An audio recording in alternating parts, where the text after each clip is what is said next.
Pero a esta altura una que nos abarca a todos y es la vacuna. Saben ustedes que hay muchas repercusiones respecto a esta intención de compra del gobierno argentino de, en principio, 10 millones de dosis de la llamada vacuna rusa, la Sputnik V. Vieron que no es Sputnik 5, la B es de vacuna o de vaccine en inglés, no de 5. Pero bueno, más allá de esa cuestión, el gobierno argentino tiene la intención de comprar 25 millones de dosis, siempre y cuando la vacuna apruebe la llamada fase 3, que nos enteramos en este inolvidable 2020, que es la última fase en lo que tiene que ver con una prueba exitosa de una vacuna. Pero ideología mediante, dicen desde el gobierno, otros comentan que por ignorancia, vaya uno a saber, hay gente que tiene dudas respecto a esta vacuna, sobre todo cuando hasta hace muy poco alentábamos el proyecto de Oxford y de AstraZeneca, que es el que se está fabricando en Garín, en el partido de Escobar. Para tener una opinión autorizada al respecto, vamos a hablar con Carlos Regazzoni, que además de ser médico, fue titular del PAMI, entre otras cuestiones. Buen día, Carlos, ¿cómo le va? Hola, ¿qué tal? Buenos días. ¿Cuál es su opinión respecto a esta intención de compra del gobierno argentino de la vacuna Sputnik? La intención de compra de una vacuna que no se aprobó es algo que están haciendo todos los países. Así que eso está correcto. Después, por supuesto, hay que esperar que la vacuna, y es bueno que se haya aclarado, que la vacuna cumpla con los certificados científicos que tiene que cumplir. El otro punto, y yo soy un poquito más escéptico, es insistir o crear la expectativa de que vamos a poder hacer una vacunación masiva en diciembre. Eso, por supuesto que siempre pueden pasar las cosas, pero es un poco improbable, porque para diciembre la vacuna Sputnik, según lo que ellos mismos informan en el sitio oficial y su estudio clínico oficial, no va a tener todavía los resultados. Pero, por supuesto, a veces se pueden adelantar cortes parciales y eso podría dar alguna información. Está bien. Igual, Carlos, esa segunda parte es la menos polémica, por así decir. Usted dice, bueno, es un dato importantísimo, ¿no? Saber si efectivamente se va a poder vacunar masivamente a los grupos vulnerables, a los médicos, los llamados esenciales, etcétera. Es cierto que se está diciendo que desde la provincia de Buenos Aires ya están iniciando una campaña para vacunar antes de fin de año. Entiendo que esa parte la ponga en duda. Pero respecto a lo principal, que es esto de ideologizar la vacuna, ¿usted está de acuerdo que mientras la intención sea comprarla, cuando se apruebe la fase 3, no tiene inconvenientes en ese sentido? No, si es comprarla hasta que se apruebe la fase, antes y por supuesto cuando se apruebe la fase 3, que siempre supe que esa era la intención, claro, eso está perfecto. Y eso lo hacen todos los países. Bien. Pero eso fue lo que se comunicó. Sí, claro, entiendo que quiere que es lo que se cumpla. Pero una actitud triunfalista como que la Argentina va a tener resuelto el problema de la pandemia en diciembre. Y eso no va a ocurrir. Bien. Entonces, eso nos lleva a poner un poco el foco en el real problema que estamos teniendo los argentinos, que es que mueren más de 2.000 personas semanales por COVID. Y el COVID se ha convertido en la primera causa de muerte de la Argentina y cobra más víctimas que la segunda y la tercera, que son juntas, que son nada más y nada menos que el infarto y el cáncer. Entonces, frente a esta crisis, sabemos que va a haber una vacuna porque hay 11 preparadas para salir y varias de ellas van a ser muy efectivas. También sabemos que hay dificultades técnicas que van a ser logísticas que van a ser dificilísimas de superar y sabemos que estas dos cuestiones van a llevar tiempo porque los países más ricos del planeta están pensando que van a empezar sus vacunaciones masivas recién en marzo o abril del año 2021. Sí. Entonces, ¿qué es lo que hay que aclarar? Ojo, porque todavía faltan varios meses y con la estrategia que llevamos adelante hasta ahora van a ser muy malos meses. Entonces, tenemos que hacer lo que están haciendo los países desarrollados, que es cambiar de estrategia. Porque además con lo que estamos viendo que está sucediendo, la probabilidad de una segunda ola en el AMBA es muy importante, fuerte. O sea, hay muchas probabilidades de que tengamos una segunda ola. Tenemos que hacer cosas para evitarla, ¿comprende? Y eso es testeos masivos, no hay otra estrategia. Claro. De todas formas, el gobierno también aclaró que, más allá de esta intención de compra de la vacuna Sputnik, van a seguir, por supuesto, negociando con otras, además de Oxford, que de hecho ya se está fabricando aquí en la Argentina, con lo cual es una gran ventaja. Dicen que tienen conversaciones con Pfizer, con Moderna, etcétera, porque tampoco se termina con la primera campaña de vacunación. Por más que sea 1 o 2 dosis, esto no termina acá. Vamos a tener que seguir comprando nosotros y todos los países del mundo, al menos los que no la fabriquen, esta vacuna durante mucho tiempo. En ese sentido, ¿está de acuerdo también con seguir negociando? Ese es otro punto que usted está diciendo que también es central. El año que viene no es un año de me olvidé del virus.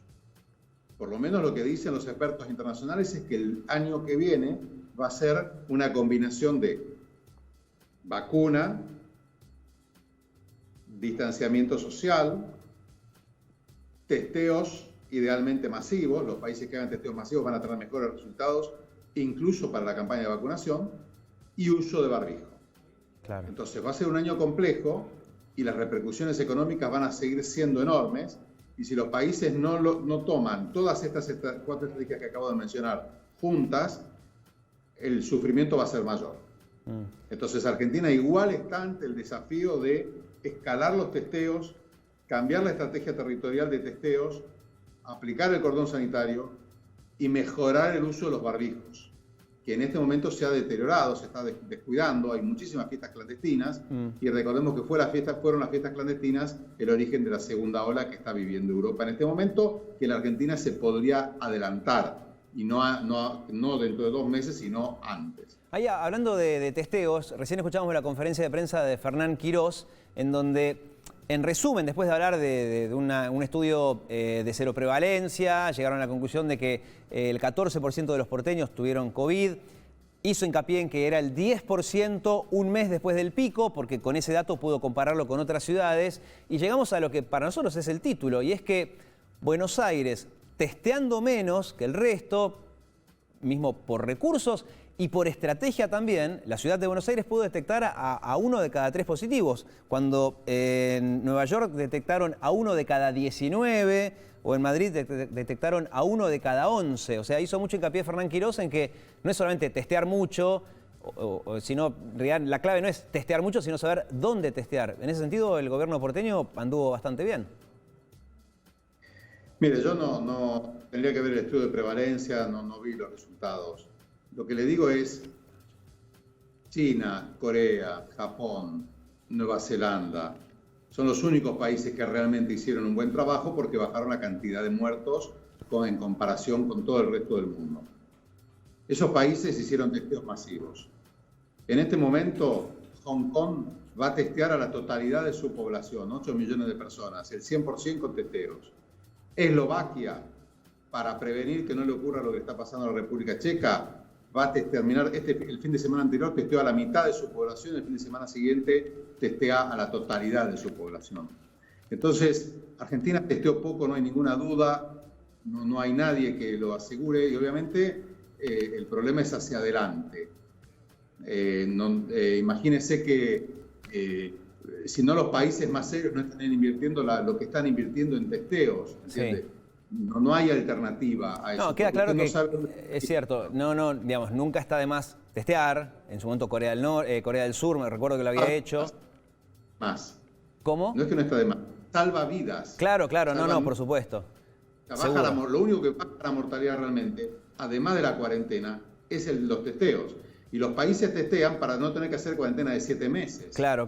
Está bien, simplemente complemento con lo que decía Fernán Quirós respecto a que nunca estuvo en desacuerdo con testear mucho. Si tuviera la capacidad infinita de testeo, sería genial testear a los 44 millones de habitantes de la Argentina una vez cada 2 semanas. Pero lo que decía Quirós es que además es importante saber dónde testear. Dio el ejemplo, dijo que no tiene mucho sentido que en cada esquina se testee gratuitamente a gente que tiene ganas.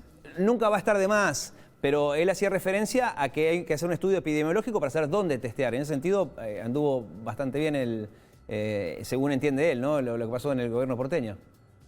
Por eso, no, siempre es contrafáctico lo que uno dice, ¿entiendes? Yo no voy a criticar a nadie, de hecho no lo he hecho con nadie. A mí me importa la estrategia nacional, no la estrategia local, porque los países que tuvieron buenos resultados porque tuvieron estrategias unificadas nacionales, no porque tuvieron estrategias regionales. Entiendo. Lo que le digo es, la Argentina hoy es el país número 12 del mundo en muertos por millón de habitantes.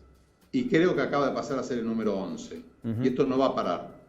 Entonces, la realidad es que nuestro país está con un manejo de la pandemia que en este momento está descontrolado, porque tenemos amplias porciones de nuestro territorio donde el virus ya está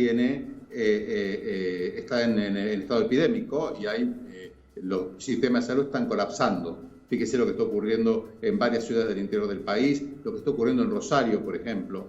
Entonces, eso es lo que hay que evitar, ¿entiendes? Claro. En Rosario reportaron 40 fallecidos. Eso es inaceptable. Entonces, Clarísimo. reitero, no hay alternativa a... Además, Argentina hay que entender que todos los números están matizados por la cuarentena, que la cuarentena funciona. O sea, el distanciamiento social previene muertes y baja los contagios. Entonces, si uno me dice, ¿por qué bajó la curva en nuestro país? La curva en el AMBA, la curva en el AMBA bajó por el distanciamiento social. ¿Me entiende? No hubo otra explicación, porque el virus no genera inmunidad de rebaño sin generar una mortalidad que hasta ahora ningún país ha experimentado. Entonces, yo creo que, volviendo al tema de la vacuna, nos quedan varios meses por delante, como usted bien dijo, nos queda un año por delante por lo menos de batalla dura, y la estrategia complementaria indispensable es aumentar el número de testeos. Por supuesto que uno va a buscar el virus allá donde se genere el foco, pero eso se logra identificar correctamente el foco cuando se hace una escala de testeos muy grande. Si no, es muy difícil llegar a tiempo al foco. Eso se llama rastreo hacia atrás, que es la estrategia recomendada, por supuesto, que te trata de identificar de dónde se contagió la persona, más que a quiénes contagió la persona. Eso es una estrategia muy compleja y que requiere muchísimos testeos. Clarísimo. Carlos, gracias por su tiempo, muy amable. No, por un gusto. Bueno, cerramos el capítulo coronavirus por ahora. De hecho, integra la tanda de nuestros títulos.